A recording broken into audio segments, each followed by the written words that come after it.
Stay tuned for The Soul of Generation X, brought to you by i3 Communications. Welcome back to another episode of The Soul of Generation X.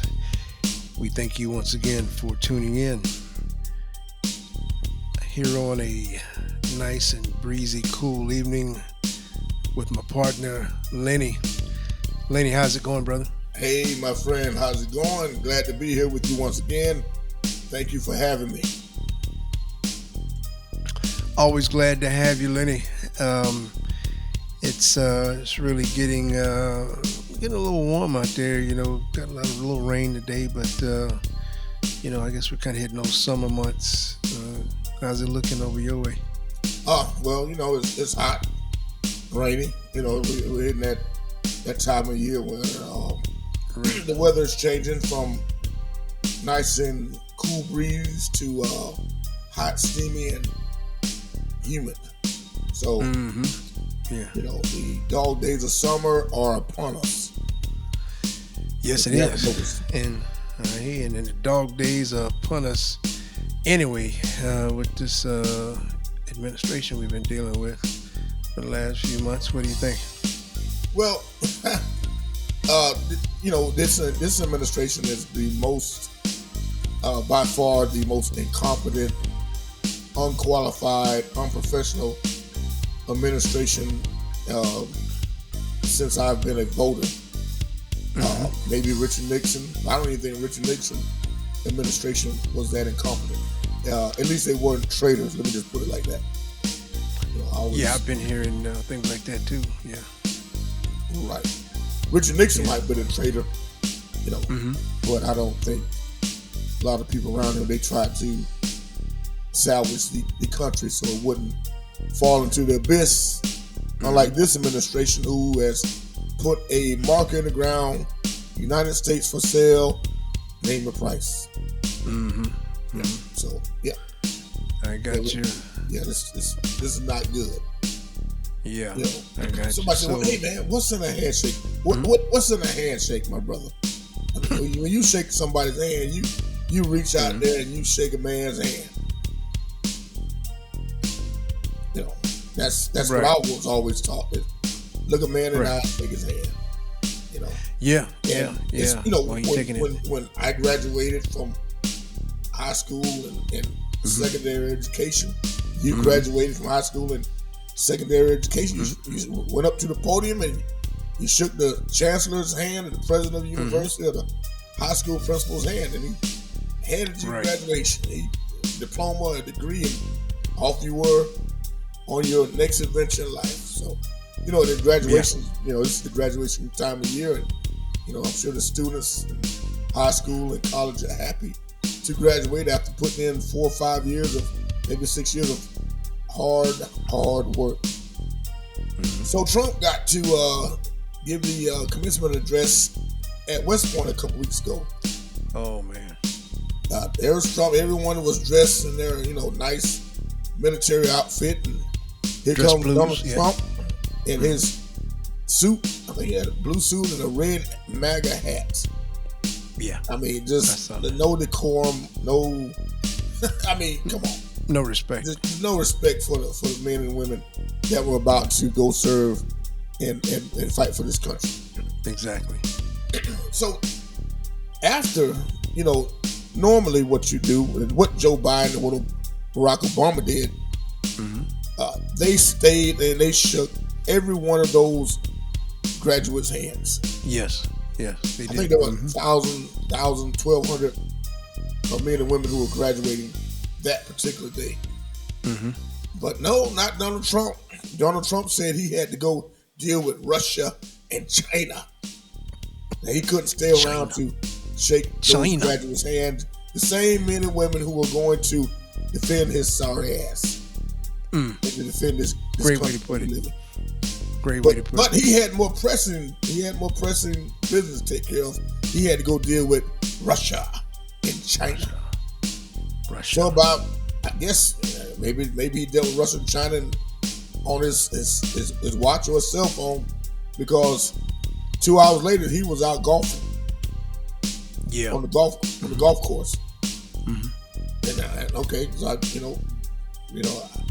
trying to get a guy the benefit of the doubt, but he never did deal with Russia, China. That was an excuse not to even acknowledge the young men and women who were getting ready to go serve this country, protect his sorry ass. He couldn't even stand there and shake their hand or give them a salute for what they were about to go through and what all the achievements they have done.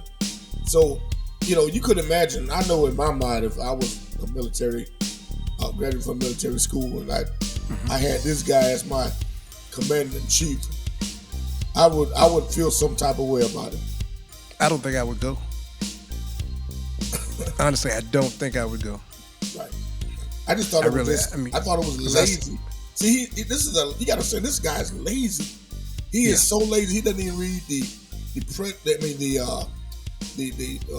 briefings in the morning, the National Defense briefing. He is a lazy individual until he wants to get on the golf course. Then he peps up like he's drinking Red Bull or something. Well, then you bring that up. Do you think? Okay, he's saying he's lazy. Do you think he even has the cognitive ability to comprehend any of that? That might be why he's not reading. You're hearing all these things. He made fun of President Biden, and some people say, different people age in different ways. You have different people some people, gray hair comes, their voice changes. They might stutter a little bit, but their cognitive skills are still there, which, of course, President Biden had some issues. I mean, he's elderly, but his mind was still there. And then on another hand, you have some other people who can spit out conversation and speeches as if they're rapping, but as far as comprehending or knowing what they're talking about, that goes out the window, which is what we're looking at here. So do you think your president now even could, do you think he even knows what he's doing half of the time? No, he doesn't. He doesn't even understand the executive orders that he signed. He doesn't even read them. Somebody tells him what it is that he signed, and he just signs it. Like I said, if you go back to what we talked about some weeks ago, we talked about the puppet master, the people behind the scenes that are pulling the strings. So, no, he has no clue.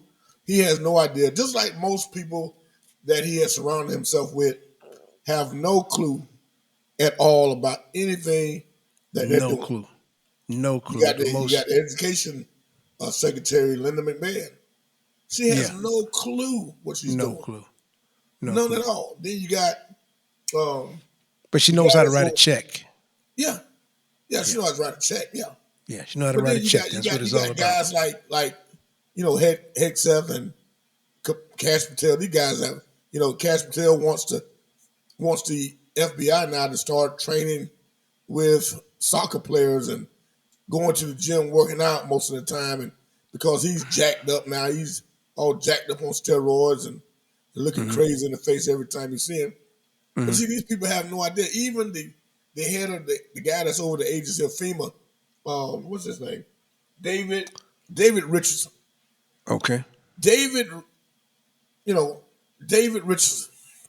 I don't know too much about him, but I do know this. This is all I need to know about him. David Richardson is so clueless. He did not know that we had hurricane seasons. Now, this is the guy that Trump has put over FEMA, who has no idea that we have hurricane seasons in the United States. So look out, Florida. Look out, New Orleans, South Carolina, North Carolina, all up and down the eastern seaboard. You're in trouble. You're in some deep doo-doo this year for 2025 hurricane season. Not only that, but they have slashed the budget for FEMA. They have laid off or fired over 2,000 FEMA workers.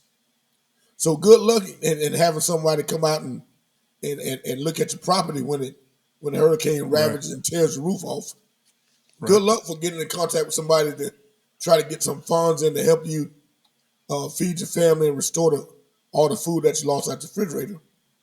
Good luck to you guys with someone coming by to get all the trash debris up. All right. So when you got incompetent people like this guy Richardson, who has no idea that hurricane season starts in June and ends in October, but you got him as the head of the agency. All right, as the head of the agency to oversee disasters in the United States. All I can say, hey, I feel sorry for you people. All I can tell you is prepare the best you can. Get your blue tarps ready. Get your generator ready. Get your gas ready. Your extra food, because you're going to be on your own. And the sad part about it, North Carolina, and I visited the part of North Carolina just got devastated about a year or so ago. Those people still hurting. All those people in Brevard, North Carolina, and all that part of that Western Carolina, because I've frequented there a few times. I've worked out there a few times. The Bat Cave, most probably never heard of that, but it's a town called the Bat Cave in Asheville, North Carolina. All that out there in the mountain there. So the thing is, they were devastated. Homes ripped away, lives upended, and just got devastated. So the governor, the newly elected Democratic governor, asked the government for the money that was already allocated up under the Biden administration. They said they need that money to help those people recover. Right. And you know what they were told by the Trump administration? No. Because another lie that was propagated, the FEMA people didn't want to help anybody with a Trump sign in their yard. Okay, all right, hold on. Excuse me. Yeah. Okay, right. Excuse me. Okay, first of all, that doesn't make any sense. Why would the waters in the wind take down the house but leave the Trump sign up in the yard? Okay. How would they know whose house is who? I mean, does that really, you know what I'm saying? That was the logic that Donald Trump went on, because the FEMA workers refused to go to help the people who had the Trump signs in the yard. I don't think no signs or nobody was left in anybody's yard. If the wind and the water took the house down, you think it's going to leave the sign in the yard? So that was a big propagated lie. That was all politics, not to help those people out there in Western Carolina. Right. But that section of the state went overwhelmingly for Trump. And folks, this is what you get. I'm sorry that you're going to suffer to it, but the people in Florida, New Orleans, all the rest of your states, you're in for a rough and wild ride this hurricane season. Didn't Sarah Huckabee out of Arkansas ask for some assistance as well, and she was refused? Yes, she was refused. She was turned down. And, of course, Arkansas was pure red hot red. They went overwhelmingly for Trump. So they got turned down because, of course, that's tornadoes come cut right through the middle of the state. It's like it does in Kansas, Arkansas, Tennessee, all those states. Right. Ruby red hot red. Red hot. Red hot red. So this is what you get. I thought about this today. I told somebody this. I said, if you ever been in trouble with your mom or daddy, and you know you're in trouble, but yet you're gonna do it anyway, and they put that belt on you, and they hit you across your backside, tear your ass up, and you ever run down the hallway or you hold that cry, you go and you hold it while it's burning, right? And you just hold it. You hold it. Then when you get outside, you let it. Yeah. But that's what these people are realizing. You get smacked down by Donald Trump. You hold it, and you know that he's doing you in. But yeah, you go back and you do it again. Yeah. You know, I always say Over and this over. here. If the movie was bad the first time, the sequel is going to be even worse. Right. You know, we've seen this before. So, this guy is going back to your point, with your first question. Mm-hmm. These people that he has surrounded himself with are the most incompetent people in the highest position in government. Right. Let me, for the people who didn't hear this, you can never put incompetent people who don't do their homework, people who don't study. You wouldn't want somebody flying you in a jumbo jet anywhere without the proper training, without the proper education, without having experience in doing it.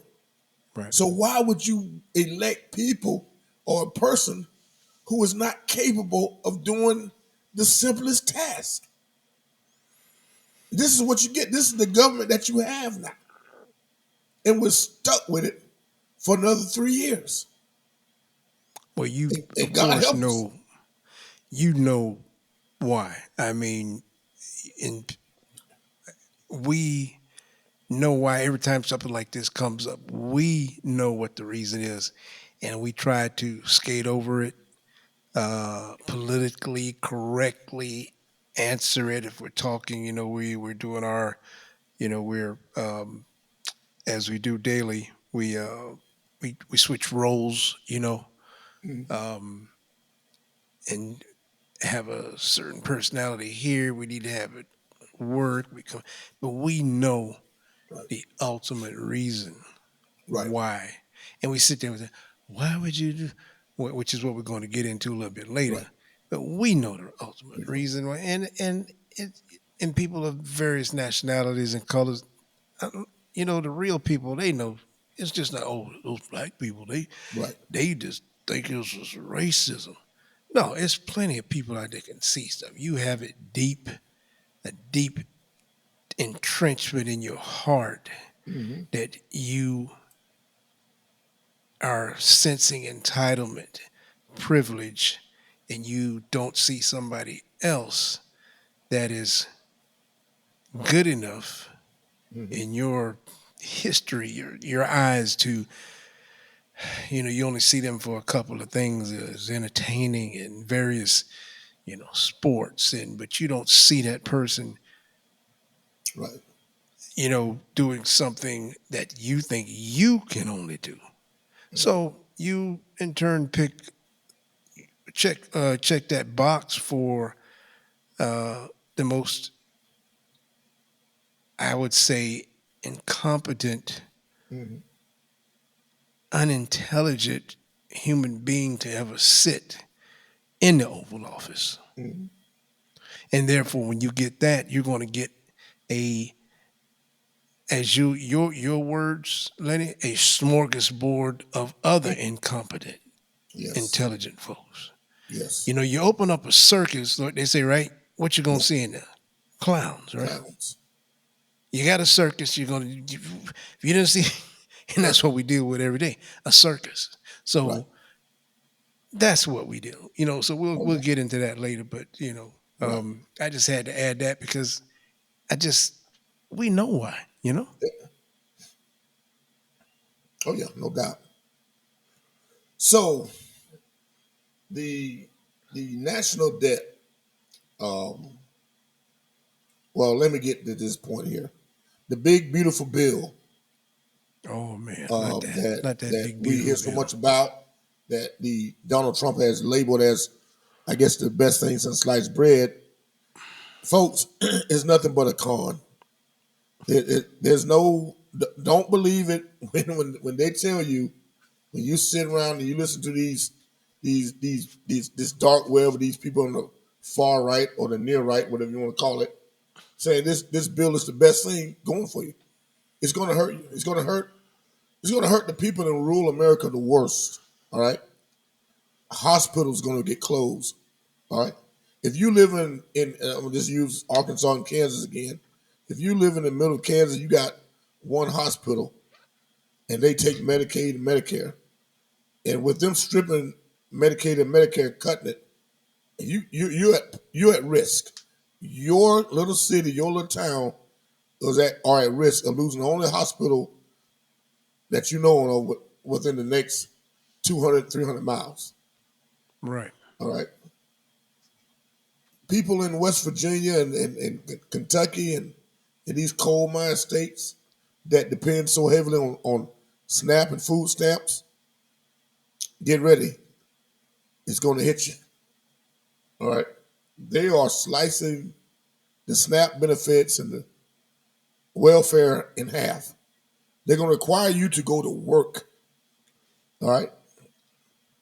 And when I say work, I'm not just talking about I can go do a couple hours at the sharing center. They're going to ask you physically work, get a paycheck, pay taxes out of that. The same thing with the Medicare recipients. All right. You're going to have a work requirement as well. All right. So, this is, and we say this, we've been saying this, I've been saying it, and I've been saying this for weeks. This is going to crush, the elderly. This is going to crush the people who are marginalized. And when I say marginalized, the poor people.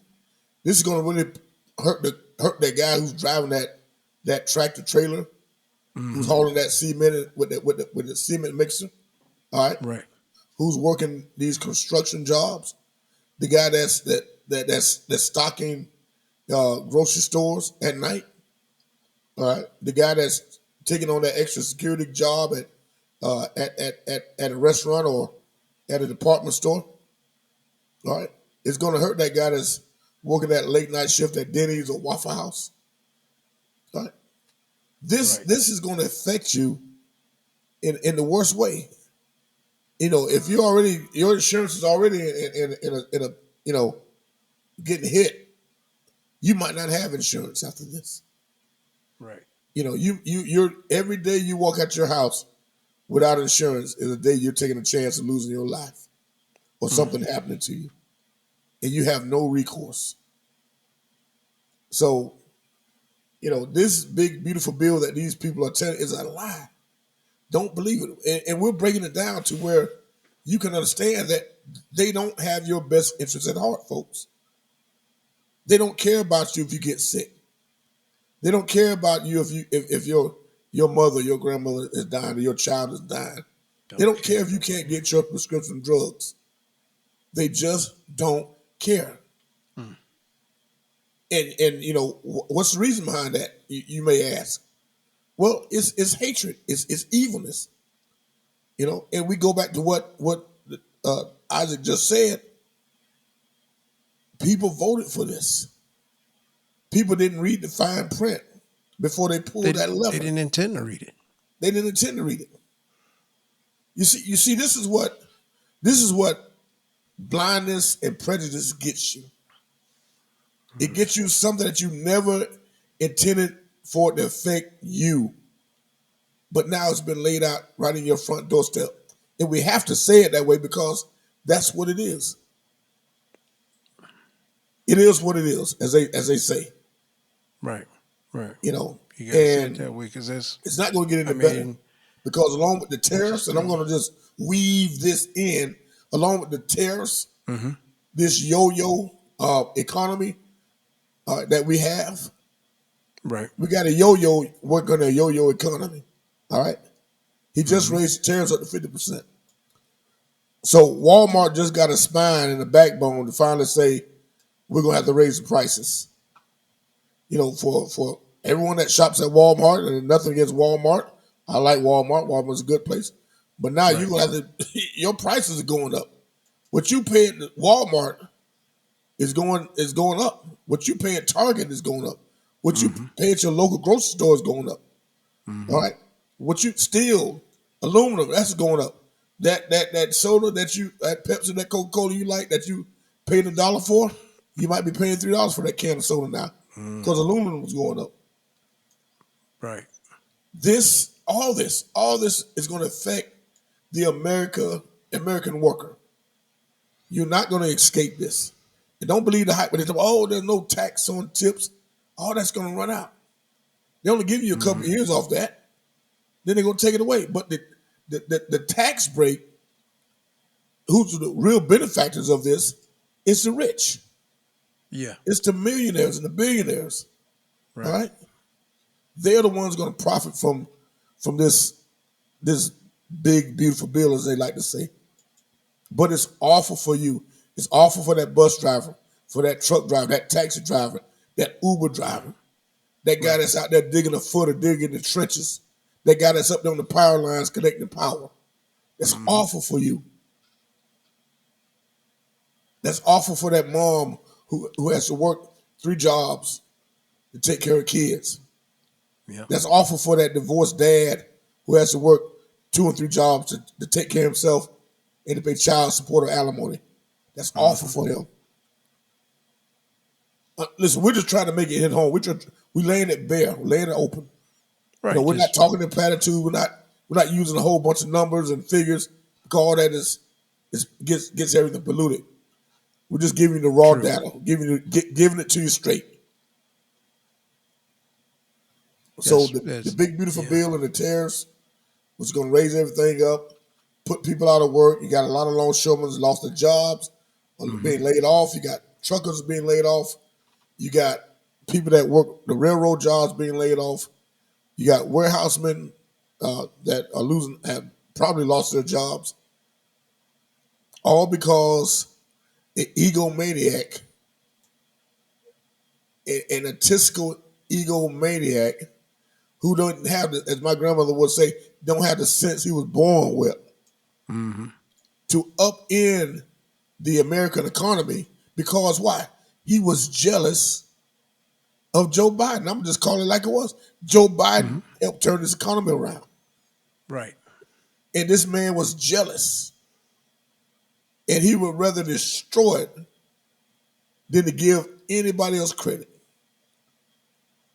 And it's too bad that, people have to suffer. But again, we go right back. You brought it on yourselves. Exactly. Somebody said, well, this is not America. Yes, it is America. This is America in 2025. What you see is what you get. America spelled with 3 K's instead of a C, right? Yes.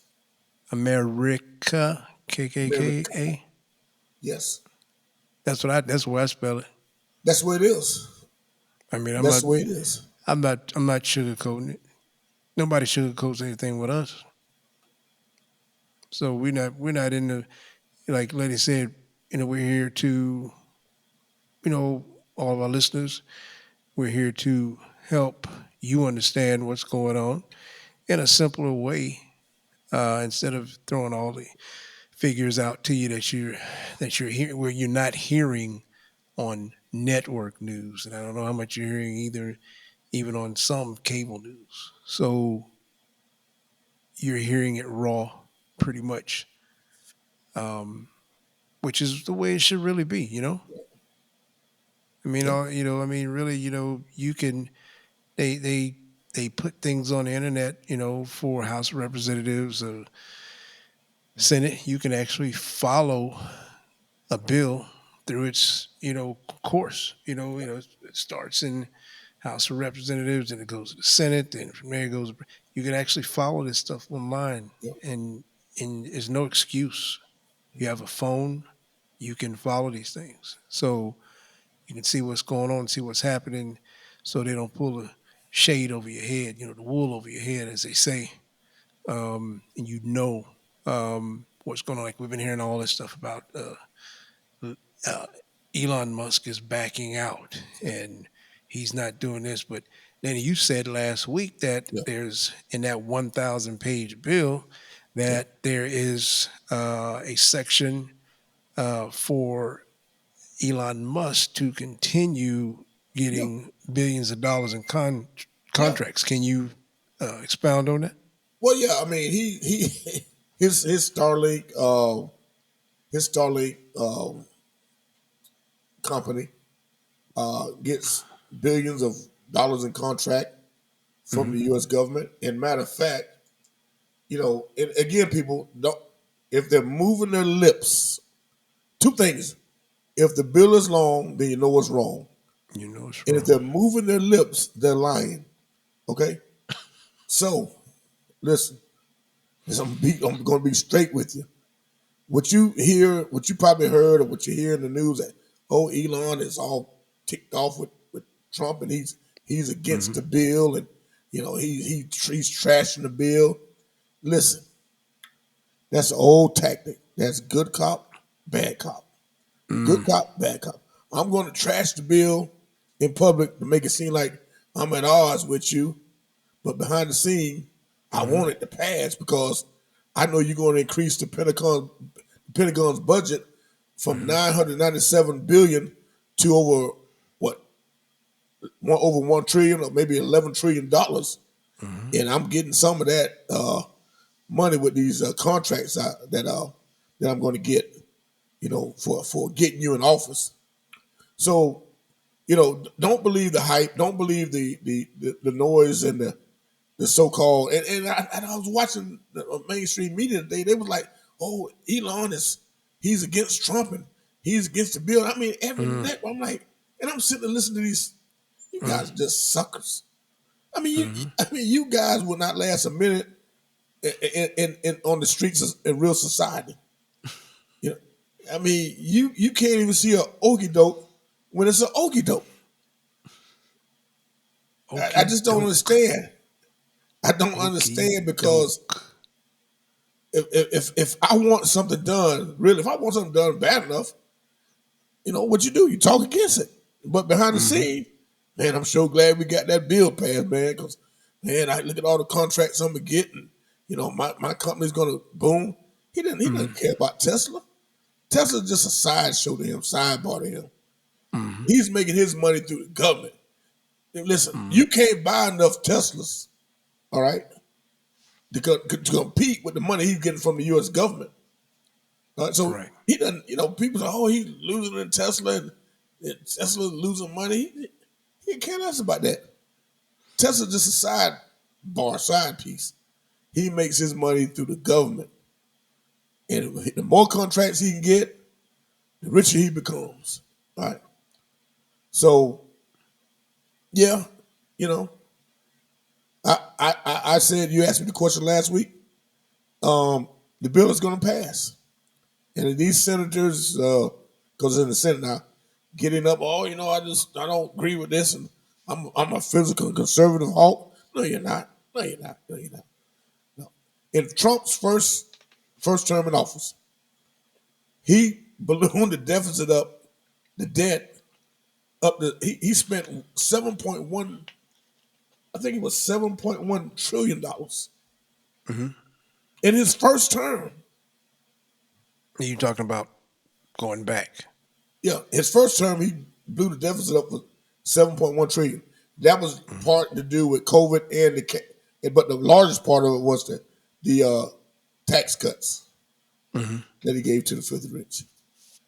So this bill here will balloon the deficit up to $3.5 trillion. And this is just not even his 6 month in office. So, have you heard, still on this beautiful bill mess that it is, have you heard anything or got any breaking news of any assisted living facilities, nursing homes, anything on the medical side, any significant things going on? Well, I can tell you this here. If this bill passes, which I believe it will, I'm pretty sure it's going to pass, start making people, if you have parents or grandparents in nursing home, start making preparations to find another place for them to go. Because, as I said earlier, they estimate over 700 hospitals, most in rural areas, are going to close that deal with Medicaid and Medicare. Red areas? A lot of your nursing homes. Did they estimate red? Yeah, in the rural areas, yeah. It won't take long for them to close because once the money is gone and dried up, it's over. You got nursing homes that are going to close up. You got, like I said, you got people on SNAP benefits and welfare, and the people that were on disability, Um, you know, the veterans, you know, the veterans and their mental health. Right. You know, that's going to get dried up. So, you know, again, you know, it all goes back to decisions. You know, you can give your life for this country. You can lay it all on the line, and you get a person like Donald Trump and his crew and Pete Hegseth and Cash Patel and Kristi Noem and Linda McMahon and these clowns, these jokers. Let me ask you real quick, Lenny. What is the, coming from a man who's traveled the world as you have, what is the fascination you think Donald Trump has with Kristi Noem? And I want you to be honest. Well, she offers herself, and no offense to any woman, but she offers herself to him. She's like a trophy, like someone he would put in a trophy case. You know, she's the white woman that looks decent, looks good to him in his eyesight. Who panders and caters to him, and that's what he loves. He loves for women, especially, to cater to him and pander to him and look up to him like he's a god. And you know, and if you ever listen to these cabinet meetings, you know, they're so disgusting. You just got to listen to one. Oh yeah, And, you know, if it wasn't for his leadership, Pam Bondi is the worst. She was if it just wasn't for his ridiculous. leadership, the leadership of Donald Trump, Oh, come and on. I'm just going to lay prostrate out for him and just lay bare it all because his leadership is this. His We leadership heard the is that. same one. Yeah, that She is was disgusting. she is She is absolutely disgusting. I've heard some women that I know online, some friends online, the way they describe her. I mean, you might as well just it's like a knife cutting through hot butter. Yeah. I mean, these women, they can't stand her. And the term disgusting, they say she takes us back to, and I don't understand. I mean, well, I do understand it. It's about a payday. You know it. It's about a payday. That's all this is about. It's about a payday. You're going to take from those who have less than you to pay those who already have more. And you're going to take the food and out of mouth of babes, and Yeah. and you're going to let food rot. Yeah. That's scheduled to go around the world to help others. You're going to just, so we know what it's about. Right. That's what we're a podcast of no sugarcoating. We don't have time to sugarcoat. Nobody ever sugarcoated with us, did they? Oh no. No, and they still don't. We don't have time to be politically correct. We're gonna tell you just like it is. I mean, and I'm gonna tell you, we're talking about Kristi Noem. Kristi Noem is not a bad looking woman. No. She's not, and I don't think she's fully Caucasian. No. Anyway. No. And I saw a before and after picture that they said that she had some work done, and she actually looked better in the before picture. Yeah. So are these things that Donald Trump is bringing these women in some type of harem and saying you got to get this and get that? And because I looked at the before picture of her, which you're going to see, and she looked better in the before picture. Well, So maybe her self-esteem was low, or maybe she feel that she had to measure up to Melania's standard in order to get a position in the cabinet. I don't think Marjorie Taylor Greene is fully white. I think she is mixed. I think she might have some Mexican descent in her. I don't think she's a fully white woman. what about Tulsi Gabbard? Tulsi Gabbard, I don't think she's fully white. I think she's mixed with a Native American. Yes. Yeah. And I really do. So why is your commander in chief overlooking these qualities? Are they pledging to the white god or something that he's overlooking these? Because we just described, when you think back what we just described over the last 2 minutes, think, Lane. We just described 3 marginalized women, Yeah. non-white marginalized women who are part of this administration. So what does he not see, or what's going on there? Well, I got to put it like this here. In order to understand the women, I gotta pivot to Marco Rubio. Okay, Now, Marco Rubio is Cuban. right. He's from Cuban descent. His parents came from Cuba. Mm-hmm. He grew up in Miami. He speaks Spanish. He represents the Cuban people. Mm-hmm. But because Marco Rubio has laid himself bare open and basically denounced his heritage. Marco Rubio has basically denounced his heritage to his Cuban brothers and sisters. So you have to realize that these people had to denounce basically their heritage, who they truly are, in order to be a part of Trump's cabinet. Now, when I say denounce, now they might not have came out and say, I'm not gonna mention that I'm Native American, part Native American, or part Mexican, but their policies and their support of his policies, that's all he needed to hear from. Mm-hmm. They support his policy. Marco Rubio, people are deported. They just signed the court just granted where Trump can cancel all the agreements that were made for the Cubans, the Haitians, the Venezuelans, and the rest of them to come to this country. Right. He can send them back. Now, I'm looking to see how this is going to play in South Florida with Marco Rubio Okay. and the Cuban people.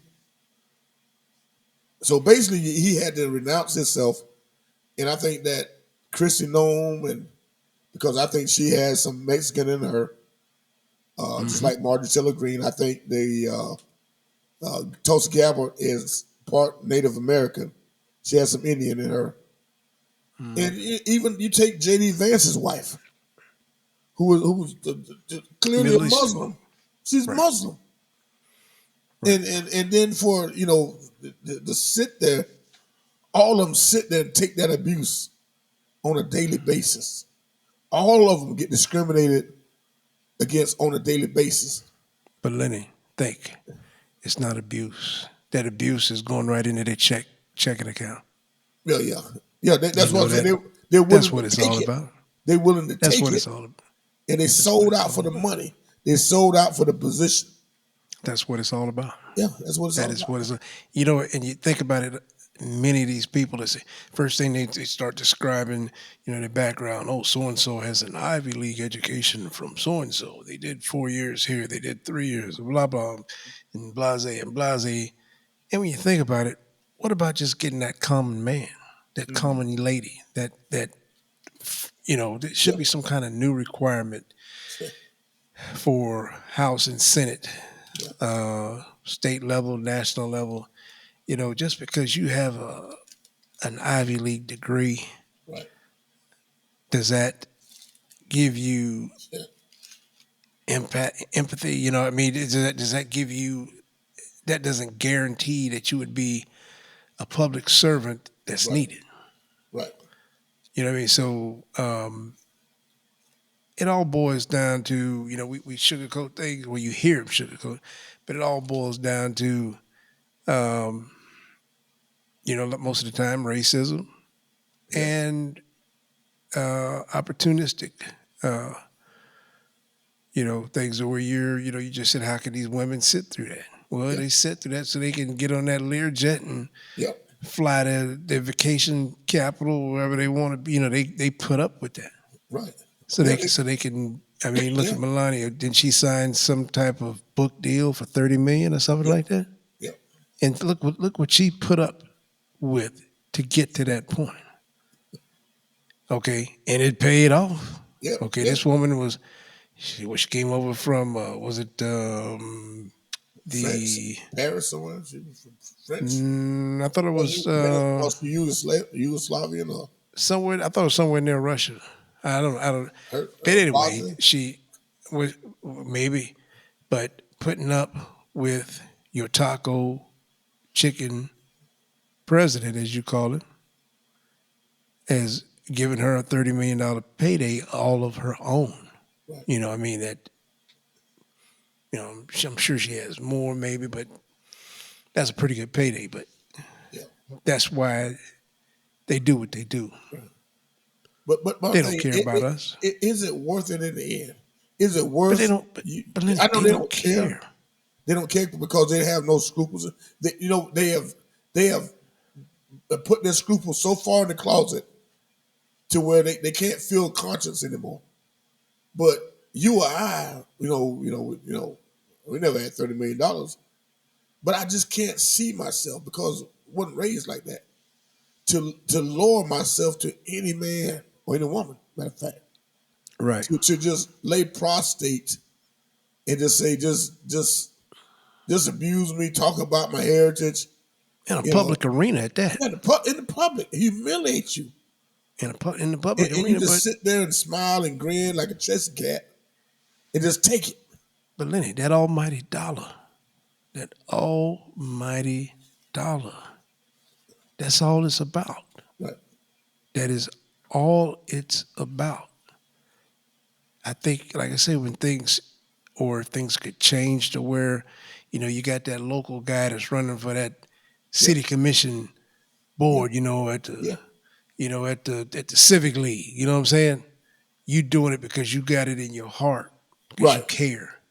Right. That needs to transfer over into state and national politics. Right. Just because you have a 8-year degree in Right. biocommunications, economic gyrotricity, Right. and I'm just talking, that doesn't give you qualifications to care about some folks. You got that housewife that's home, that providing for her family and for her husband, is a good woman. That woman there might be more qualified than these people we've named, or Exactly. somebody else. And she might, she could have gone to, she sacrificed to put her husband through school or something, Right. So I'm just giving an example. So we just look at, it just, and that's just almost in any job, almost lots of jobs. You're looking at, oh, somebody has this and this and this and that, and then yet they don't know how to do this and this and this and that, but they got Right. this title by their name and these extra letters by their name. Which I'm not. Don't get me wrong, listeners out there, especially our young folks. Get all the education you can get. I'm not saying don't take the. I'm not. You do what you see fit in your eyes that's going to help you, yourself, your family, or you want to start a family. But sometimes that's not necessary. And I think we miss out on a lot of good things and a lot of good people, which in turn leads to getting what we have now, what we're dealing with now, that is shutting down Medicare and Medicaid. Right. Yep. It's sad. So, but Liddy, you know what? Let's pick it. Let's take a break and pick that back up. We'll be right back with more of the Soul of Generation X.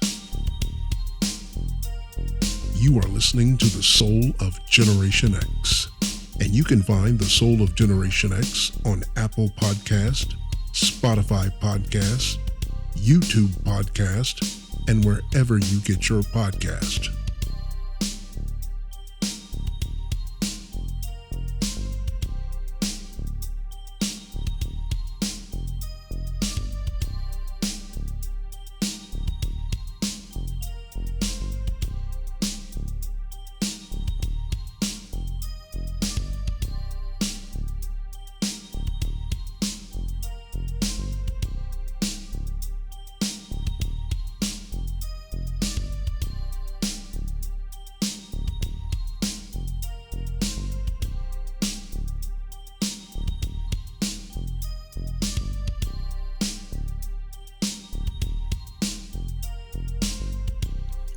Welcome back to the Soul of Generation X. First segment there, Lenny knocked it out of the park as usual, and we hope you all are learning and picking up on what we're bringing to you this week.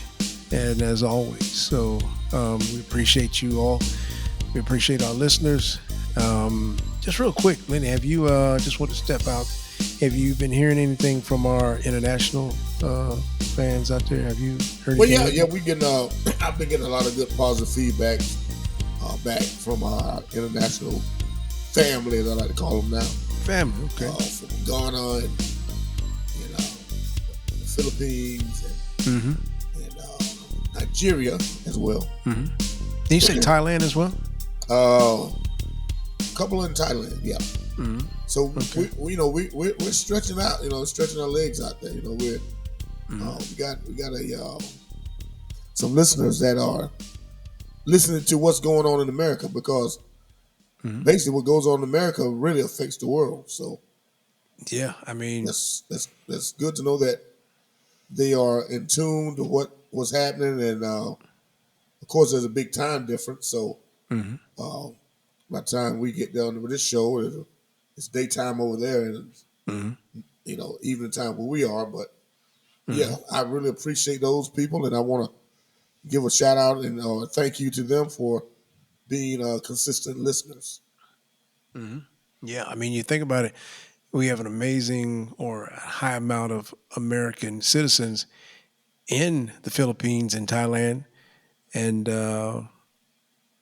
so like you said, what happens here affects a lot of things there. I mean, so that's a good point. Well, I wanted to move this second segment into something that we've been discussing on and off over the last few episodes, and it's about how do we get to this point that we're at now. Mm-hmm. Everybody's upset. They're hollering Donald Trump, F Donald Trump, F. And we can do that all day. Right. And and you got these distractions, and we're just worried about why is he doing this and why did he do that and why did he say that? And in the background, you got your boys like Stephen Miller and all these other folks just cutting at it, just keep cutting at us, cutting away. And we worried about this, nonsense that Donald Trump is doing. And he might not even have an idea what's going on. You know what I mean? All right. So it's so in continuing our a little kind of how do we get to this point? Today, I want to talk about a group that played a pivotal yet often under-examined role in the shaping of the outcome of the election in 2024, presidential election. Mm-hmm. And that would be our white female voters. And, we kind of look over the females sometime in various ways, in good or bad ways. And, but here, I'd say let's look at the national picture. Just give you some stats here. In 2024, white women made up approximately 37% of all voters.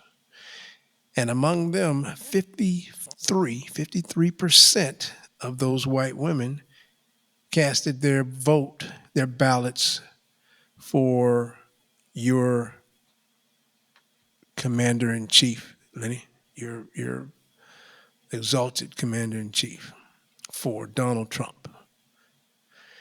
While 46% of those white women supported Kamala Harris. And we talked about that last week as well, as we've been talking about almost every episode. Am I correct? Yeah, right. Well, that 7-point margin was enough to help tilt the scales in Trump's favor in many critical battleground states, which you like to talk about. So a Right. lot, we're talking about the red and the blue and the various things, So our battleground states, and you know what those are. Most people know. So, Mhm. but now you might be thinking, hasn't that support always leaned conservative, being that they're white women? And you're not wrong, but there's more to it. When we Right. look deeper into this, we find a sharp educational divide, which is not always, the case, but it helps you see the shape of, it's good to use some science in this sometime. You know what I mean? So That's right. it's uh, let's look at it. Okay, among white women without a college degree, Trump enjoyed an overwhelmingly support of 63%. 63% of non-degreed white women voted for Donald Trump. Can you guess how many voted for Kamala Harris? It had to be about 40 some percent. You're close. 35%. Okay. 35%. So 63 to 35. And that's a significant amount. Now, on the other hand, white women with college degrees flipped that script. They flipped it. So 58% of white women with college degrees chose Kamala Harris, while only 41% chose Donald Trump. So you see where we're going with this? And it's not always the case, but you kind of can see where we're going. It's and just always you don't have to always say, oh, a college degree, and not.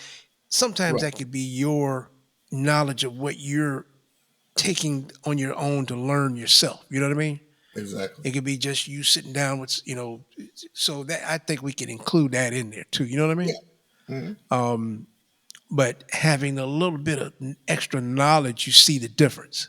58% of white women of college degreed white women chose Kamala Harris. 41% sided with Donald Trump. Okay, so this this split kind of reminds us that race alone doesn't tell the whole story.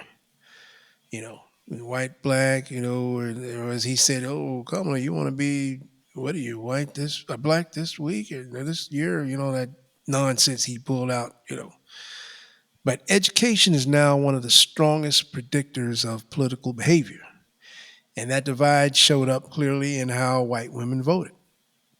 So we can take that even a step further and let's look at some state level numbers for this. Okay, in Florida, which we know a lot of people in Florida, don't we? Oh In yeah. Florida, 58% of white women voted for Trump. In Texas, that number rose to 62%. In Philadelphia, it was much closer, 51% for Trump, 48% for Kamala Harris. And you wonder, what differences, what does this mean? Okay, these differences reflect more than just a personal preference. They showed us how regional culture, state level policies, and localized campaigns influence voting behavior. So, what does all this mean? You say, what does all this mean? Are we picking on white women? No, we're examining white women. We're trying to see what's going on, right, Lynn? I mean, you know what I'm saying? We're not picking on it, but we're trying to see what, Right. because we're checking stats here. So, this means that white women, especially those without college degrees, were instrumental in Donald Trump's 2024 victory. So their support helped secure the margins in states that mattered the most. And you know those states. We've talked about those already. And while we often focus on turnout among young voters, black voters, or suburban independents, we must also pay attention to this powerful, this powerful voting bloc, which is once again white women. So the 2024 election wasn't just a referendum on policies or parties; It was a mirror reflecting America's deep divides by race, by region, and especially by education. And if we want to understand where our democracy is heading, we need to understand how and why people vote the way they do. And in 2024, this presidential election in 2024, which is what we're dealing with now, white female voters made their voices heard, and those voices helped shape the direction of this entire nation.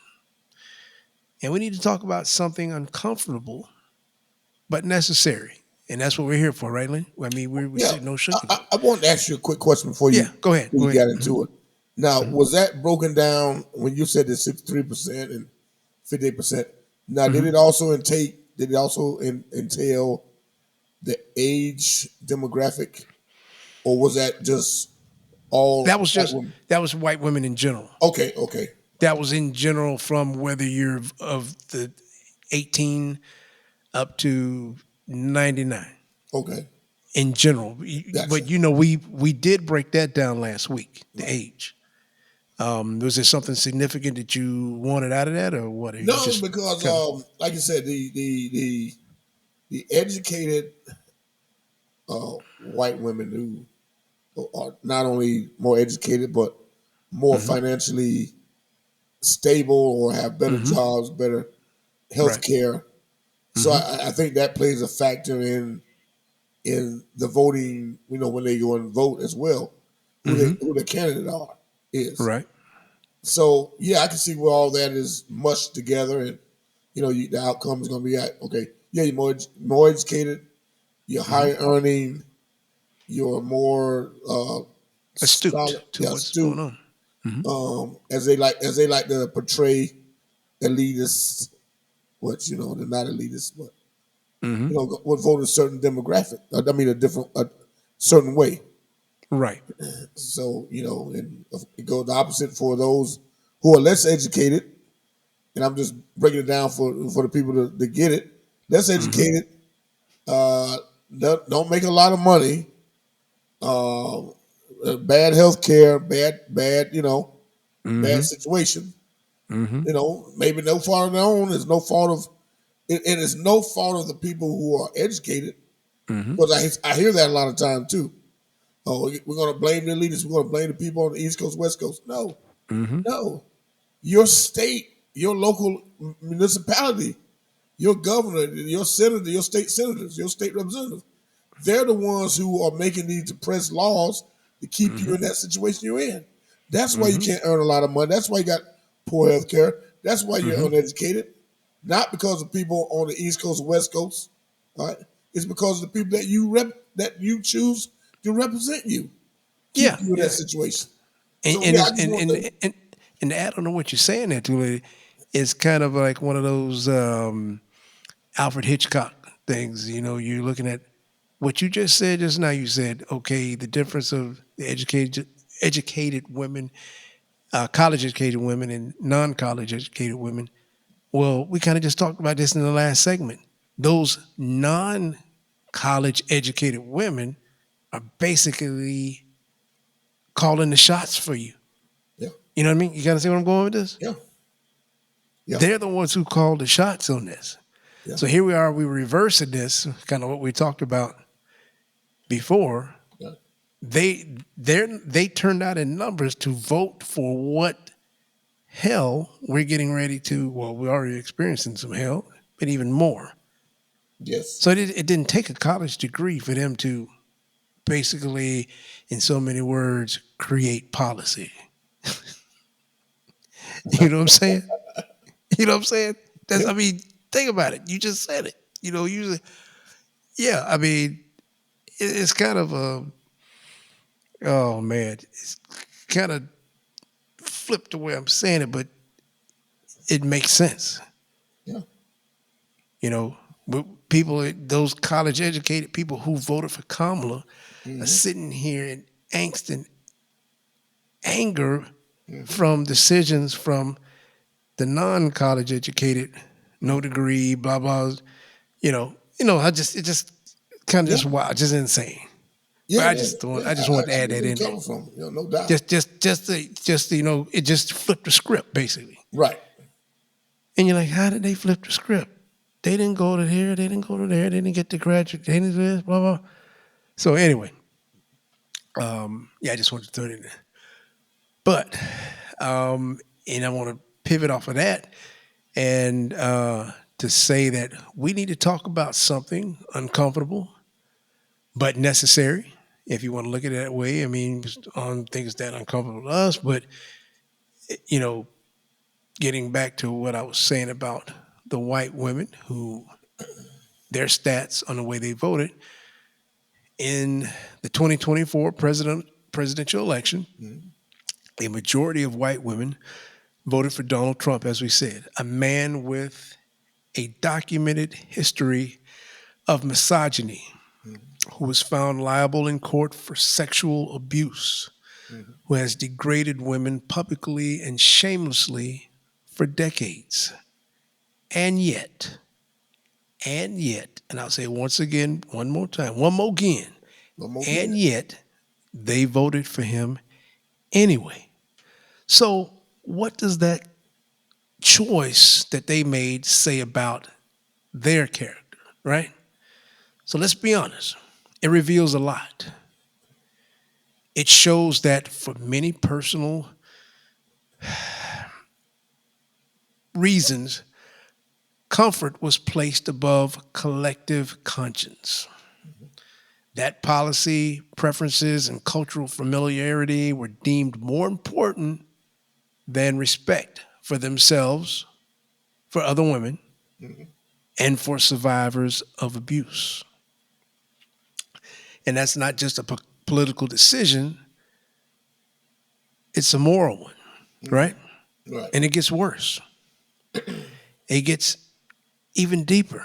That vote exposes internalized misogyny, where some women have accepted a version of the world that tells them male power is normal. Right. That abuse is just noise. Right. And that they shouldn't expect better. And you know what we're talking about here, lady? We're trying to get at, like I said, how did we get to this point? We sit there and go, Donald Trump. These are the people who put him there. You see him every day. How could they do this? Why could they, not everybody, not all white. But it reveals a sort of tribalism over truth, where race and class identity became more important than gender solidarity. I'll say that again. The reason why they did what they did, race and class identity became more important than gender solidarity. Too many of the white women chose whiteness over womanhood. Too many of them. They chose to stand with a patriarchy rather than push back against it. They stood beside a man who openly disrespected them because he made them feel seen in other ways. So no matter what, my friend, my black friends, and so-and-so, my marginalized friends, tribalism and more made them say, forget that. Right. I'm going here and check this box for this misogynist, right? Yeah. But make no mistake, that is complicity. Right. It is the quiet agreement that says your pain is less important than my tax bracket, right? Right. It's the passive shrug that tells a little girl watching, this is just how men are. Get used to it. Yeah. Now we're talking about white women who voted for him. Right. And this kind of voting behavior doesn't just reflect political values. No. It reflects a character that puts comfort above courage, fear above progress, and silence above justice. So, to every white woman who made that choice, I say this. You don't get to say you care about women while voting for the man who harms them. And I'll say that again. You don't get to say you care about women while voting for the man who harms them. You don't get to talk about faith and values while backing cruelty, abuse, and corruption. You don't get to claim innocence while actively enabling harm. And I'll say it again. You don't get to claim innocence while actively enabling harm. You follow me? We're in a moment where we must choose what kind of people we want to be. Will we stand for justice even when it's inconvenient? Will we protect the most vulnerable even when it costs us something? Will we finally demand a politics that centers dignity, not division? And you know we're dealing with division. Oh, yeah. So because if not now, when? So basically, lady, that's a continuation of how did we get to this point? And our listeners, we're bringing this to you because we don't want you sitting home or sitting there, oh, Donald Trump, Donald Trump, Donald Trump. Donald Trump, I guarantee you half of the time, 3/4 of the time, doesn't know what's going on. Right. He knows that he brought out the evil. We'll give him that credit. He brought out the under how do you say it? The hidden evil. And the figures I gave you here, these white women who voted for him, who were major in getting him elected, he brought that out. So that's what I'm trying to do. We're trying to break it to you so you can see how did we get here, the backstory. Well, so I just go ahead. Let me say. Go ahead. I want to add this real quick to what you were saying. Yeah, go ahead. The women's suffrage, when that movement was going on in I think the 40s, 50s, when they were struggling so hard to get the right to vote, and they were scoffed at by men. They were laughed at. They were prosecuted. Some of them were even killed. For the suffrage movement. But to see where their plight have come from, and how they had to fight, claw, die, face self-humiliation, and then to turn right around in this day and age and to give it all up again. You fought so hard to be noticed, not to say noticed, that's the wrong word, to be respected, to be seen as an equal, to be seen as someone who deserved the same amount of pay as a man for doing the same type of work, but you give it right back to them. Humiliation, less than a woman. Stay in your place, yada, yada, yada. And all that you worked for during the suffrage movement, you turn around and you give it back to this scumbag. For what? For what? That's the question. For what? What are you going to get out of it, giving up everything you earned that you worked so hard for, and just give it to a guy who care less about you, and you give it up? So that's what baffled me. And another thing that I would even add on to that. Yeah, good. Why would, if that guy, if your daughter says she met a guy and you found out that guy was just like Donald Trump, what woman or man in the right mind would want their daughter to be with a guy like him? Now, granted, if he, forget the money part of it, just ordinary guy, all right? How many of these women or men would want their daughters to marry a guy who was arrogant, who grabs other women, treats other women with disrespect. And in Self-centered. Donald Trump words, grab them by the pussy, Mm-hmm. humiliates them, degrades them. Mm-hmm. How many women, men, would want their daughters to lower themselves to be with someone like that? I mean, the money be damned. I mean, where's your pride at? Where's women's pride? Come on. This is a movement that the women should embrace. All women should embrace and run with it. Whether you're educated or not, this affects women, especially white women and black women. Come on. This is it's sad to see it happen because it doesn't have to be this way. All right. You know, here we had a woman running for the highest office in the land, and we couldn't get enough women to come out and vote for her. And that's sad. That's sad for women. And to your point, it speaks volumes. You know, it shows me, like it showed you, that prejudice won the day. Prejudice won the election. Yeah. They feel that their, as we spoke about last week, their white dominance is being threatened. And once again, I prefaced that with not all white women. We're speaking of that group, you know, that particular group. Our statistics are within a certain group, so we're not, you know, not all white women, but it's the thing of,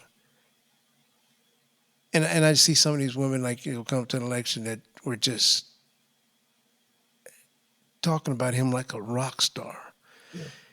And you're wondering, first thing is like, how can they be so insensitive? Blah, blah, blah. You hear, well, when you're worried about when racism takes over, you know, and hate, you didn't worry about nothing else. You know, you just don't want to see that black woman in that office. Yeah. Yeah. Which comes down from years and generations of multi-generational hate. Yeah. So, you know, you heard your daddy talking about them ends, and you heard your granddaddy talking about them ends, and you know, you didn't never, you know, before you know it, you talking about them ends. And but then, you know, you always have that person that was able to step over that, and you see them once in a while. And they say, you know what, I go to this family reunion, I go here, I go to this get together holiday, and my uncle this or so and so, my aunt so and started talking about ends, and I just got up and left because I'm not going to be you know, you hear, you know, you just applaud that kind of thing, and that's what it takes. Mm-hmm. But you're saying why? It's a hatred of, and I would even say, Lenny, we can take it back 300-400 years. You know, you white women back then knew their quote unquote husbands, right? Right. Out there sneaking around in the slave cabins. Yeah. Okay, so then before you know it, she like, hey, well, he doing that thing, I'm gonna do that thing too. Right. You know, but and you know the gist of it, you know, going way back, that generational mix, you know, that guy you called your husband, you know, that, you know, he out there running around in the slave cabins. So, you know, you kind of people, and the people that aren't educated on that, know what we're talking about. Right. You know, look it up, and then you'll see that we're not just, you know, just bantering about, you know, that happened, and that could cause generational effects. Yep. And I truly believe that. And I've always believed. I don't always talk about it, you know, in a public setting. We went but I've always truly believed that. You know what I'm saying, Lynn? Right. Oh yeah. That has caused that. There's nothing more. I don't say nothing more, but if you've ever seen the hate that some white women have for black women. It's one of the deepest hates that you can see. And on the other hand, if you ever seen a white woman has love for a black woman, a co-worker, that's one of the most powerful loves there is. But the hate side of it is really very strong. And I always have believed that it went all the way back to when slaves, these black women, first got here and were treated as property, and that Master so-and-so was out there with them. And we know that. Right. And Master Julie was inside wondering where Master husband was at. Right. And that transcended on down. So, that's just something to think about. Some people might say it's far-fetched, but it's not. We know it's not far-fetched. Right. Exactly. So, and that's, good addition, add on there, but to what we're talking about, because the subject tonight is it's continuing, continuation of how do we get to this point and concentrating on a particular element. And the element tonight is white women. Yeah. Go ahead. What'd you say? No, I said the element is still what we talk about, to the point of, the decision that people made and the decision that people are going to have to make in the future to whether or not we're going to have a democracy that works for everyone in this country, or we're still going to go down the same path. Yes. They always say, the old saying that you never get a second chance to make a first impression. Right.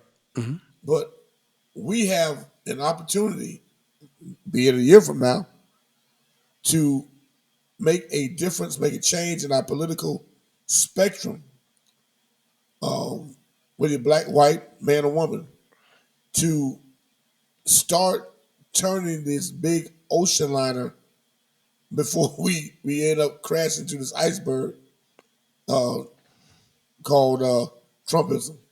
Are you referring to the midterms? I'm referring to the midterms. Okay. And this might be a little bit off the subject, but we hear about everybody bitching and moaning about what the Democrats did, why they lost the election, and Joe Biden was incompetent, and this guy.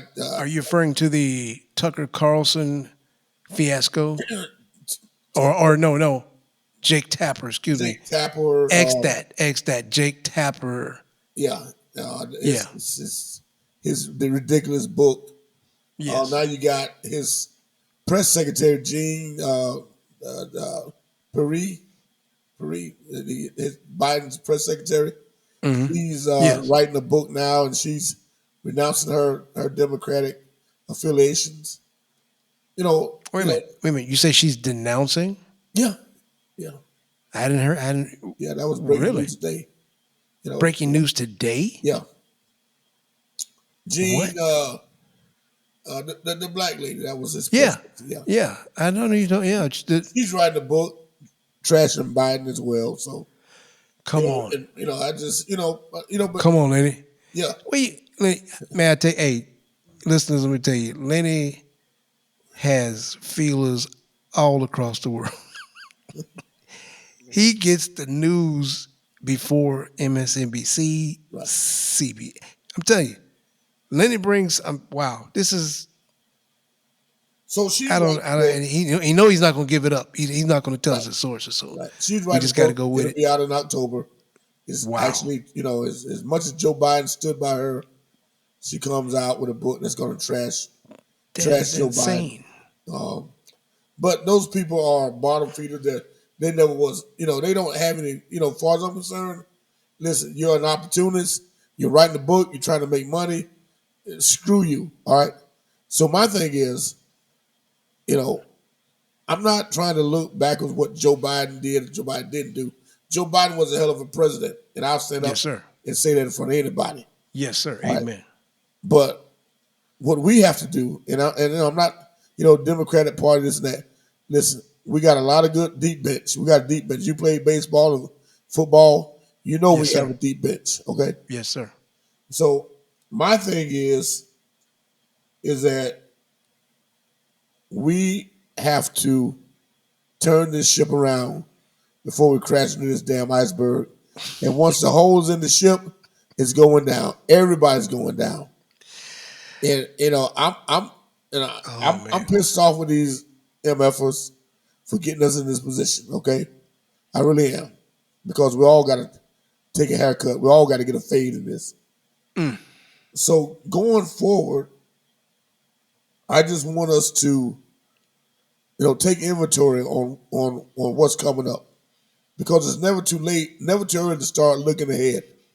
All right, we have an opportunity here next year to put the clamps on this guy, and I don't want people like Chuck Schumer and some of these other people up there talking about we're going to send a strongly worded letter. And I don't want to hear that shit. I want people that are going to give action. All right. Exactly. I want people that are going to get out there and fight, going to scratch, claw, cuss, spit, and throw the backer. All right. That's the kind of people we need out there on the front line. We need those Jasmine Crockett's. We need 100 Jasmine Crockett's out there. Oh man, in the mix. Jazz. We need 100 of myself and 100 of you out there with her. All right. AOC. Don't forget AOC. AOC. We need those Bernie people out there. We need AOC. Yes. We don't need Chuck Schumer out there with his glasses hanging on his nose like a college professor reading a history book. That BS not going to work anymore. Those days are over and done with. Lenny, I'm very impressed. I love Eric Swalwell too. He is incredible. We need those Eric Swalwells. Eric Swalwell calls it like it is. He calls balls and strikes. Yes. He calls it just like it is. Yes. Loves some Eric Swalwell. Yeah, we don't need that we don't need that just we will win. We don't need that. All right? No. We need action. No. We need ass kickers and name takers. That's it. That's what we need. We can't continue the rising above when they go low. Right. We can't. We gotta come straight. Going low. We gotta come straight at them, just like that center, that nose guard. Yeah, you hear that nose guard hitting that center just straight up. Yeah, just you hear that pad just clack clack. And I don't want to hear another politician talking about they're afraid. All right, if you're afraid, give it your position. Let's put people in there that's not afraid. All right, this is not time to be afraid. All right. I'm afraid of what Donald Trump. Listen, F that. All right, we don't need you to be afraid. If you're afraid, get the hell out the way. All right. Exactly. We need warriors. We need people that want to get some battle scars. We need people that have been through the battle scars that want battle scars. All right. Yes, sir. We don't need these people up there talking about, well, Trump might do this and soft talking. We need people that are loud, that are boisterous. All right. Come straight at him like Al Green, right? Come straight at him. All right, like a heat-seeking missile. All right, so this is not the time to be pussyfooting around. All right, exactly. It's not the time for people to say, I'm trying to be. It's both sides. Hell no, it's not both sides. It's one side. No, it's one side. These MFers on the other side have put us in a position. They put you in a bad position. They put me in a bad position. They put our kids in a bad position. Say it. They put our damn grandkids in a bad position. Say it, Lenny. Say it. And we got to pay for this. All right. Say it. So if you're afraid, if you're scared, just say you're scared and get the hell out the way. Let's get people elected that's going to get the job done. Amen. Amen. I'm sorry I went on that rant, but man, I'm in Casamigo right now. You should have stopped, man. I'm just getting warmed up. I'm into my Casamigo though. Man, look at you. Hey, you just getting warmed up. Wow. That is listeners, Lenny he just summed it all up. Seriously, summed it all up literally in a matter of 3 minutes of what needs to be done, of what should be done every day. I mean, really. I mean, you need to rewind this back after the show and listen to this. I mean, it's almost like in the locker room, you getting that song in the locker room we usually listen to, you getting that "We Are the Champions." You hearing that, I was, while you were saying that, that's what I heard in the back of my Right. I heard some "We Are the Champions," Right. Yeah, but seriously though, that is so right. You remember that movie we used to watch when we were kids called Walking Tall? Oh yeah, Buford Puzzle. Buford Puzzle. Yeah. We need some Buford Puzzles. Yes. Take that big oak tree stick. Yeah. And start wearing people's asses out on the political front. All right. On the political forefront. Yeah. On the political exactly. forefront. Yes. And I'm not promoting violence. This is not what I'm promoting. Violence. Metaphorically, right. I'm just saying we need people to carry the big stick in their walk and in their talk. Right. Don't be afraid Speak to say softly what you gotta say. and carry that big stick. Yeah. Yes. Back it up. You say something, put your name on it. Yeah, I said it. Yeah, I said it. Yes. And Lenny, I believe you have come up once again with title of the episode. Do you, ladies and gentlemen, I don't know how he does it. I don't know how he does it, but I believe he's come up with the title of the episode. I mean, that inspiring speech we just heard, that 3 minute heavy rant, educational rant, as we might say. But yes, I just had to add that. I didn't mean to cut you off, but that, walking tall. Walking tall. We need. He's telling you what you need to do. Yes, get that oak tree, carve it up, so it fit good in your hand. Yeah, and be serious that we joke around, but what all that encompasses is, calling your, first of all, they say call your representative, call your senator. We know that, okay, but do it. Even if that senator is somebody not of your party, still call that office or email that office, because those emails and calls go on a record. Right. So still call. We know that, but what are some other things that, in being an activist? Because basically what you just said just now is being an activist. What is the best way, young, old, getting off of work, you got that 9 to 5, you're like, I don't know if I got time. Being an actor, what do you suggest? I know you've been in this political, field, in this real realm, this round of political, this fold. What do you suggest to do in being an activist, being a good activist? I thought about this for a while. I did a little examination after we lost the election. But what I suggest was that we, as an individual, get out there. I don't care if you got to get on the back of a pickup truck with a bullhorn in your hand and ride down your neighborhood. And if you're running for office, this is what you need to tell them. Hey, listen up, folks. This is so-and-so. I'm running for such and such. And this is why I'm running. And I'm speaking to you, that truck driver, that guy that's driving that cement truck. And I'm speaking to you, that guy that's laying bricks every day. I'm talking to you, that woman who's cleaning houses and working at Waffle House on the third shift to make ends meet. All right, meet me at the corner. We're going to have a corner revival, because I'm going to tell you why you need to vote for me. All right. Right. Meet me at the stop sign. We're going to have a meeting at the stop sign. Okay. I'm going to people's doors, houses, knocking on them. Those days are over with. All right. You gotta make people come out. You gotta tell them why you want to come out. Get them out there. Meet them at the swimming pool. Meet them at the beach. Talk to them. It's crazy. I told somebody, they said, well, you run for office, you're supposed to, why would I wear a 3-piece suit out on the damn beach and I'm trying to campaign? I'm going out there in swimming trunks and a t-shirt with a flash in my hand with my cool shades on, saying, hey, vote for me, and this is why. You want good water, you tired of ship dumping crap in the water in the ocean that you got to swim in? Well, this is what I want to do about it. I ain't going to hold you up, but think about me. All right?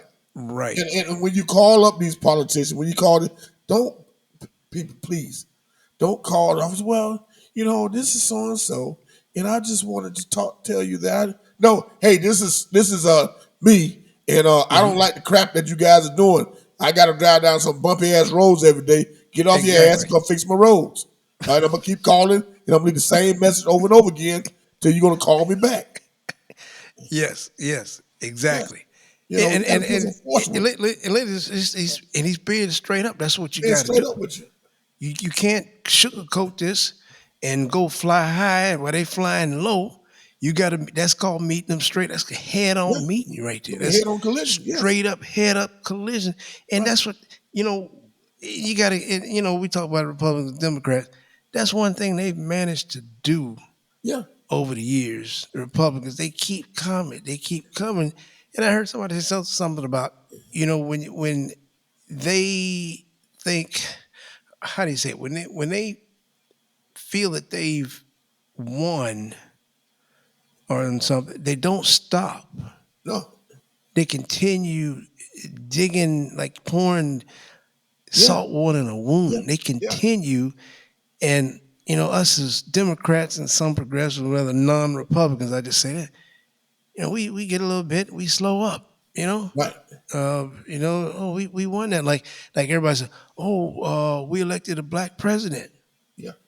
That didn't end racism. No. Because we elected Barack Obama. That did.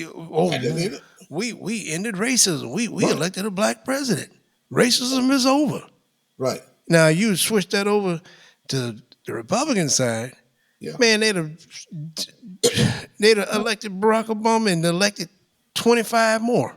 Right. Somewhere. Right. What I mean? That's kind of off, but I'm just being, But and the thing is, Isaac, is that people got to. It's like this. When I played sports, I stayed in the weight room. Right. I worked my butt off. Yes, sir. I would be in bed at night thinking that, damn, let me get up. Somebody out there outworking me. Yeah. Somebody out there putting a little bit more extra time in. Mm-hmm. I would take my behind outside in the backyard in that shed and start lifting. Yeah. Working out. Mm-hmm. All right. Somebody out there, and that's what we got. We can't allow that to happen. We have to outwork the Republicans. We have to outwork those idiots that are serving, that are ruining this country. All right, ruining this country. So like I said, there's Eric Swalwell's, Jasmine Crockett's, AOC, the Bernie Sanders, all those people who give a damn about this democracy, who going to stand the fight and say, I don't give a damn what you think about me. I'm going to say what I got to say. Mm-hmm. As my grandmother, my great aunt used to say, she said, I don't care what you think about me. You can kiss my so-and-so in the crowd. But I'm going to tell you like it is. And that's what people got to stand up and do. You can't be bullied and shut down by everybody. No, everybody don't do it. It's y'all MFers that do it. All right? Yes. You're the ones that's causing this. You're the ones that got us in this problem. All right? Yes. And my thing, listen, you don't want to hear my message. I'm not trying to convince you. All right? Since you don't want to hear it, I'm not here to convince you. I'm here to wake my people up and get their asses out there to the poll and vote. Yes. Because when that 90 million can wake up and take their ass to vote, we can win this. We can win it. For that 35% that's stuck in the mud with Donald Trump, stay stuck in the mud. All right? Stay in the mud. Stay in the mud. I agree. Stay in there. I hear you, lady. I hear you talking. I hear you. And that 90 million, we got to work on that 90 million. We got to work on that because that's just an unreal figure to just not go and do anything to say, I don't think that either one of them has what I want, so I'm just going to stay home. And now you stay home and you're going to lose your Medicaid. Right. You're going to lose your doctor. Right. You're going to lose prescriptions. Right. You're going to lose all kind of stuff because you couldn't mark that box for a black woman. Right. Who was here to help you. Right. You know the thing about Kamala, Lenny, she a true pioneer politician, as they say, as you're supposed to be.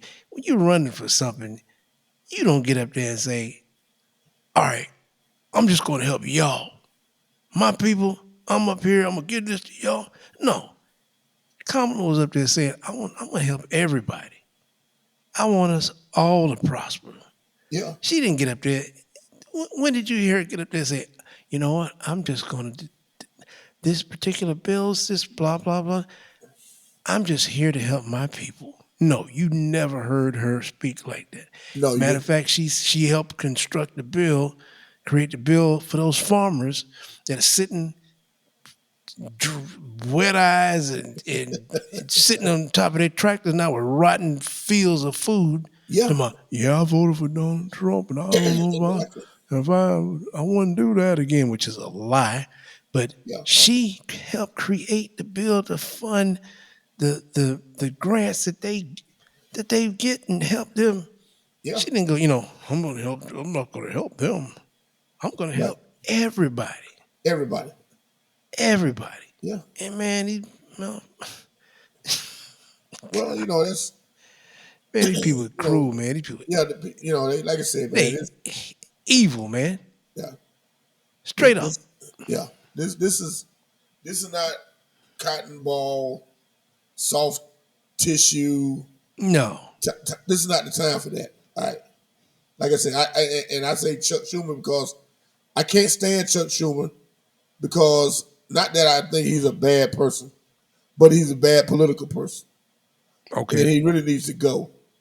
He doesn't need to lead the Democratic Party on the Senate side anymore because he's too soft. Right. He's softer than store-bought cotton. He's awful. He's an awful leader. He has no spine. He has no backbone. And right now, we need people with leaders with spines and backbones and some giddy up. All right, they got to have some giddy up about them.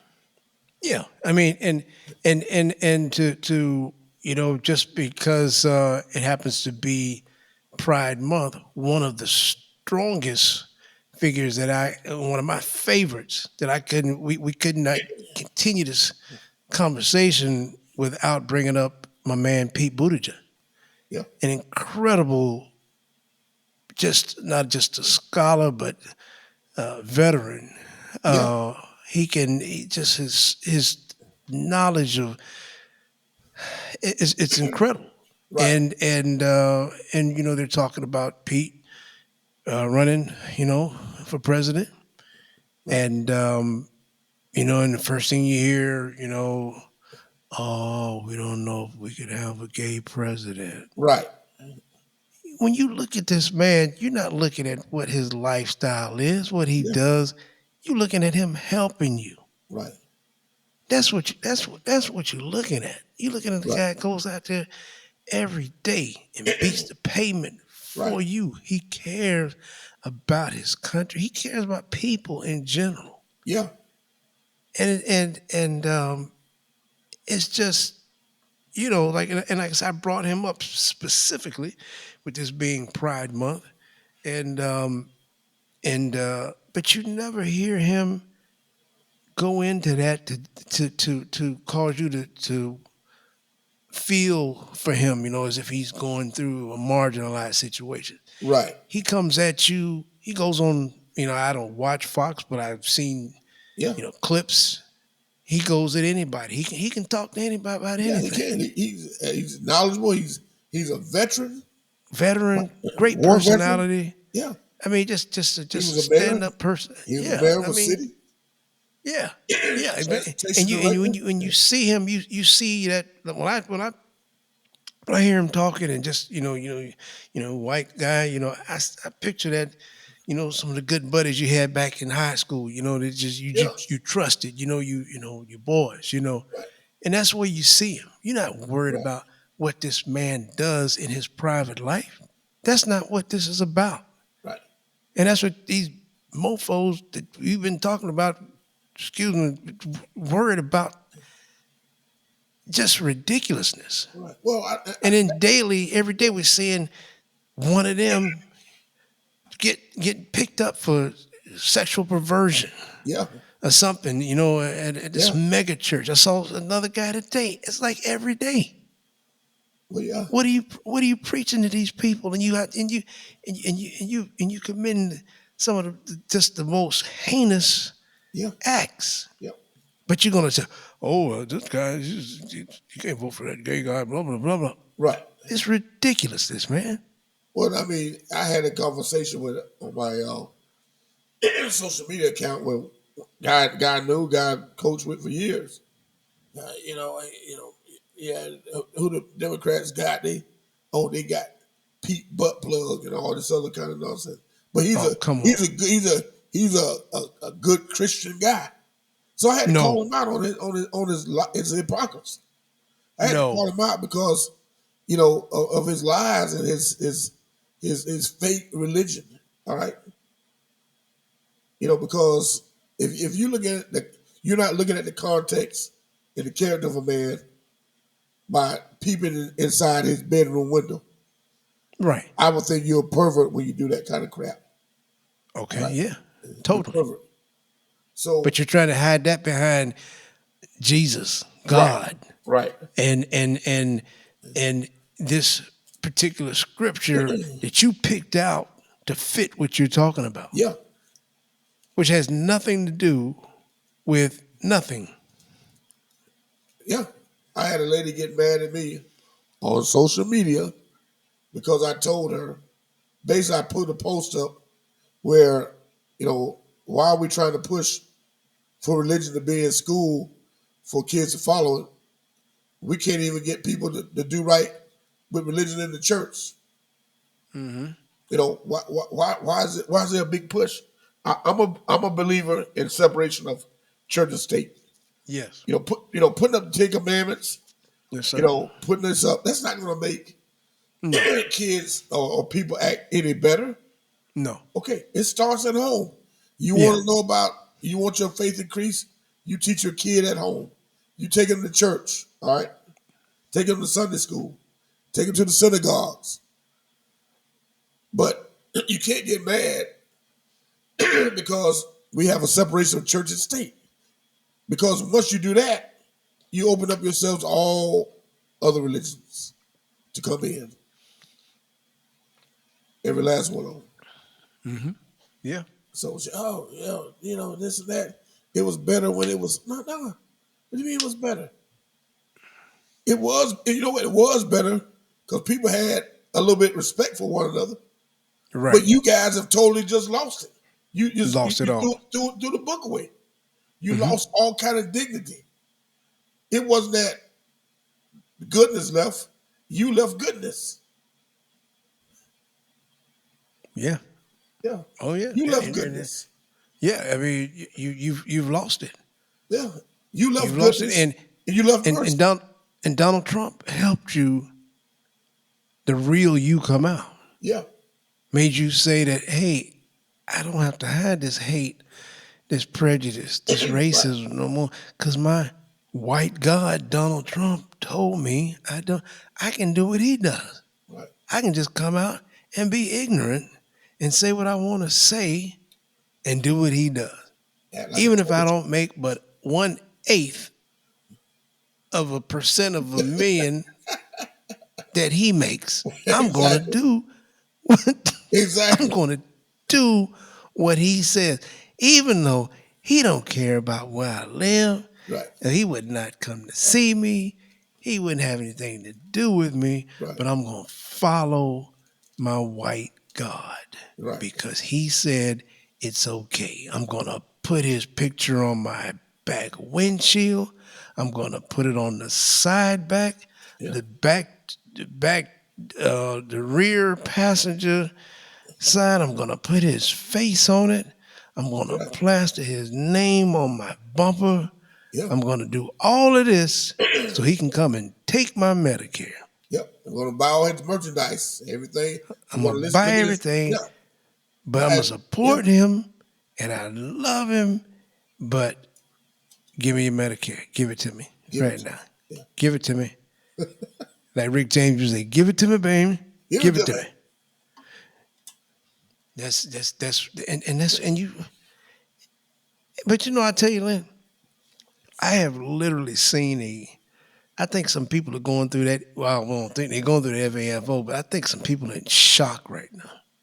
We're good. I saw the first flag today that I've seen literally a couple of months. And this one guy, he had a flag on the back of his car. They had some bullshit about the flag was the what was the flag we had? Well, we had the 13 colonies. Oh yeah, that with Betsy Now Ross. you see a joker driving around in an F-150 with a 13 colony flag, big, about 5 feet. What is he telling me? Did he have a "Don't Tread on Me" flag up on it? Well, he had the "Don't Tread on Me" on the probably on the license plate. Okay. But he got this big flag on the back of his truck, and I'm trying to look at his face. He looked about as dumb as that tree I was looking at on the other side. I mean, I'm just looking at his. I'm like, what is he telling me? He's telling you. He's trying to tell you that he's an originalist. First of all, okay, he adheres to the Constitution. He doesn't want any black and brown people in his country. He's taking his country back. That's what he's doing. He don't want any of the black and brown people in, but he want them in that back of that kitchen when he go to that restaurant. Right. And he want to stop by Uncle Charlie's barbecue down on 6th Street. Right. To get some barbecue. Right. He don't want any of those foreigners, those Mexicans. He don't want any Asians in this country. He don't want anybody that ain't white, purebred white. Exactly. Pure Caucasian white. Lily white. Lily white. That's what he does not want that. But for goddamn by God Almighty, you better be in there, have that barbecue on that grill, brother. Yeah. Cause you make the best barbecue the south side of Mason-Dixon. Exactly. I'm laughing, but that's how some of these jokers think, man. Right. You gonna cook for me? Yeah. I'm gonna come by to your restaurant. Yeah. Cause I know you back there cooking. I'm gonna go see you at the football game, run that ball. I'm gonna go see you at the basketball game, shoot that 3, drive through the middle. But when I need some policy created to help everybody survive in this country, not you, buddy. Not you, my dear woman. No. Not you, my dear Kamala. I'm going to put an imbecile in office. Yeah. I'd rather have a literal imbecile. Right. I wonder what Alfred Hitchcock would say about this. What kind of story would he do on this? You old Hitchcock fan, you know? Yeah. Dark Shadows, Alfred Hitchcock, you do. Alfred Hitchcock would come in with that music, and he would talk like this, right? Well, the story today is about a country who has lost its way. Oh, man. Who put an imbecile in the White House. We're going to see how that plays out. Liddy, I didn't know you had that drum in you, man. I didn't know you had the drum in, man. What you doing? Stand up, open nights? Open night. Oh, man. That was good. I like watched enough Alfred Hitchcock. You watched enough Alfred to know. Yeah, you're right. We are dealing with an episode and the government.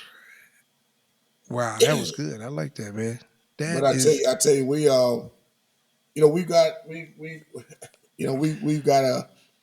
got our hands full, no doubt. And I tell people, me as a coach for many years, when I know we ran up against a formidable foe, I said, listen, hey guys, don't sugarcoat them, tell you the truth. Mm-hmm. We're gonna have to work our ass off to win this tonight. We're in hostile territory. All right. We're against a team that they don't want to lose. And by golly, we can't lose. Right. All right. So we're as a movable force, irresistible force against a movable object. Something got to Right. give, and that's how we got to look at it. They don't want to lose, and we can't lose. So that's how we got to go at it.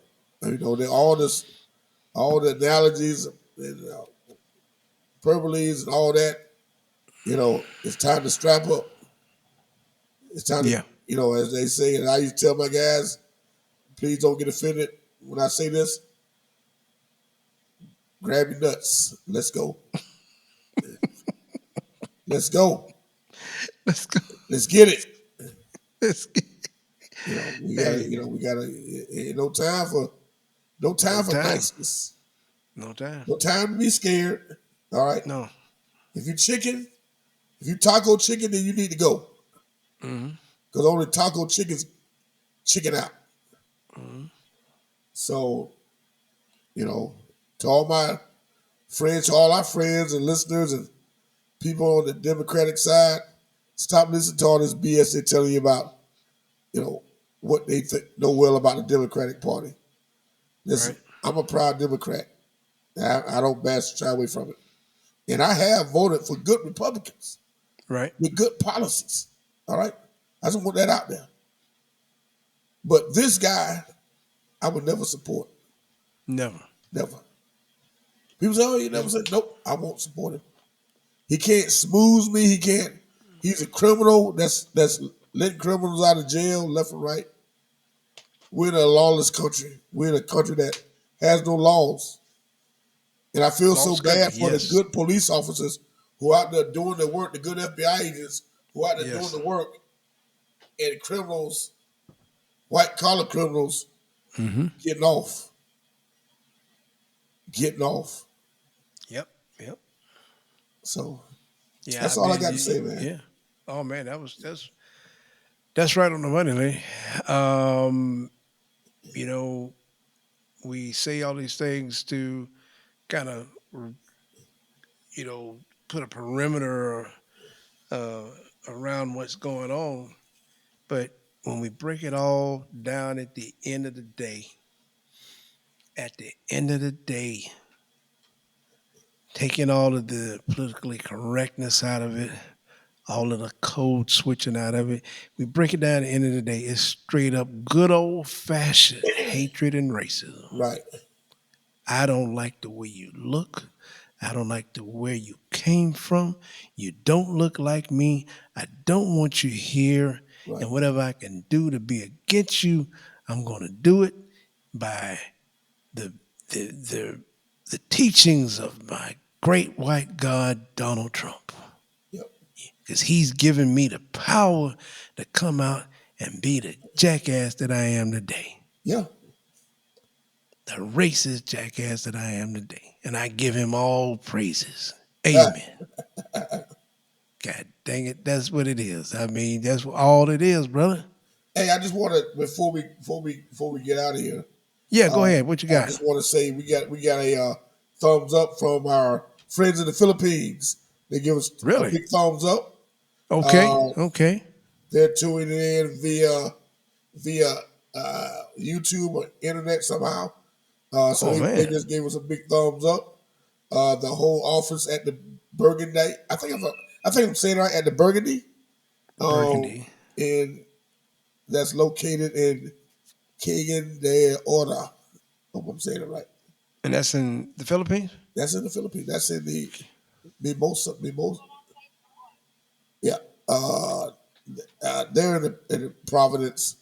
So we got some good friends there that are in tune or have checked in with us and give us a big thumbs up. So very good. Very glad good. to have you guys, and we wish y'all the best there, and maybe we could get a call in from the Burgundy, and having to chime in and tell us what they like. We can arrange that. Yeah. Yes. If they're willing to do that, we can set our schedules up. Yeah, we definitely could do that. Right. Yeah, so I just want to give a shout out to them. Thank them for tuning in. That's outstanding. We definitely Appreciate that. We appreciate the support. All our Yes, folks, our family out there, as you say, we appreciate the support. our It family. Our makes a family. big difference. That's the Far East. It will be our Yeah. family in the Far East. Hmm. Yeah. So yeah. Yeah, it makes a big difference. I mean, uh, so definitely, if we can get y'all to do that for us, um, give us a 5-star rating. Tell us what you like, and that will help us to continue to be here, educating you all on what's real. You know what I mean, Lynn? I think you could call us. We are the soul of Generation X, but we are the What's Real podcast as well. We're not here to sugarcoat. We don't have any parameters to stand behind and be weak. We're here to tell you what's real, and that's the best way I could sum that up. So we just want to once again thank my co-host Lenny. Uh, his invaluable insights to this shipwreck, as he mentioned earlier. This shipwreck uh, Yes. that we need to be walking tall to get rid of. But this terrible shipwreck that we are on right now as a nation.